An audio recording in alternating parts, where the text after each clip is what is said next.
Dom, thank you. 23 minutes past 7. It's being described as the biggest university strike in modern times. For 2 days, beginning today, and then for 3 days next week, at 61 universities, there will be no teaching, no marking, no research, no lectures from members of the University and College Union. And the service that they are withdrawing has, of course, been paid for already by students, paid for pretty heftily.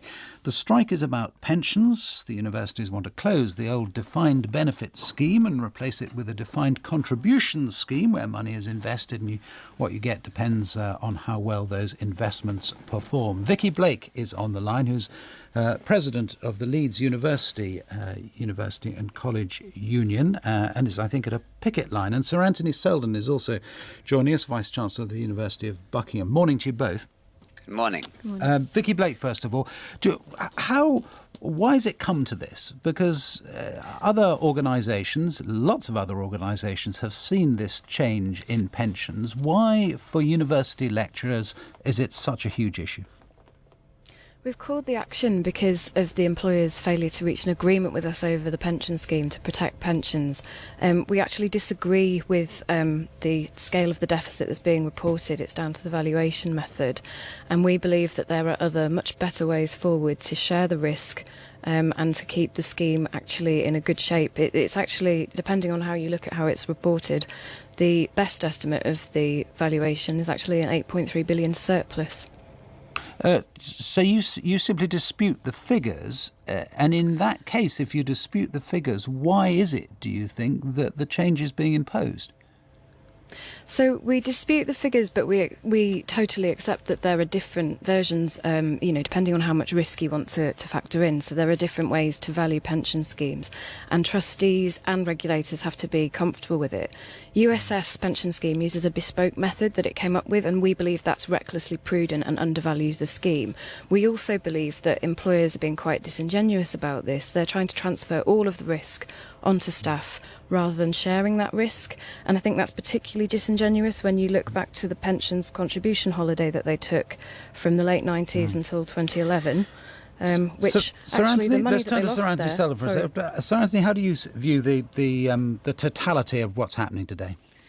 Well, whatever the rights and wrongs of this, and of course university lecturers work very hard and they are not well paid, and I totally understand that. It is never, ever right to strike against students, nor is it in any caring profession to strike against patients or school students, because in this case, these students have worked for years to get into university and to work towards their final degree. They are not responsible for the pensions crisis that we're in, which is very complicated, and the figures we heard there are disputed by the UUK. But why should students suffer because of this? It is not right. I mean, they already have enough anxieties over their future employment. They have mental health worries. This merely adds to it. It's a very 20th century way to think that you can solve a problem by withdrawing labour and making innocent people suffer as a way of getting a solution. Vicky Blake, what's your answer to that? It's not an intelligent way to react. My answer is that we've had countless emails from students declaring their support. They've written letters to their vice-chancellors, their MPs, they signed petitions, and they're telling us through social media, through conversations with their lecturers, how saddened they are that staff have been left with no option but to strike to fight. Well, you do have an option, don't you? And you are damaging them, aren't you? They are losing out on teaching time, and that is part of the disruption of the strike. But the students get it. They are telling us they understand that we must feel betrayed, alienated, and they've also issued a joint statement. Yes, the National Union of Students never mind what they're issued a joint saying. What statement Sir of Anthony solidarity was with us. saying is that what you should be doing is caring for them, and that is what you're not doing.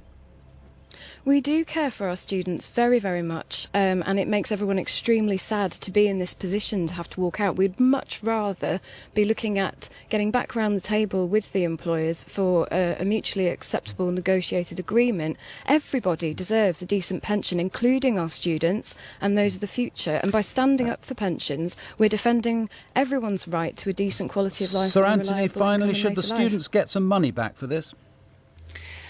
I don't think we should ever even be in that territory. There have been 35 meetings in the last year between both sides. Both sides should simply get back together. And if they really cannot reach an intelligent, enlightened compromise, and compromise is what's going to come at the end of the day, isn't it? There should be an independent individual set up, created next week with a month to report back, on which the strikes are all called off. It's not going to solve anything. It will generate enduring bitterness and resentment.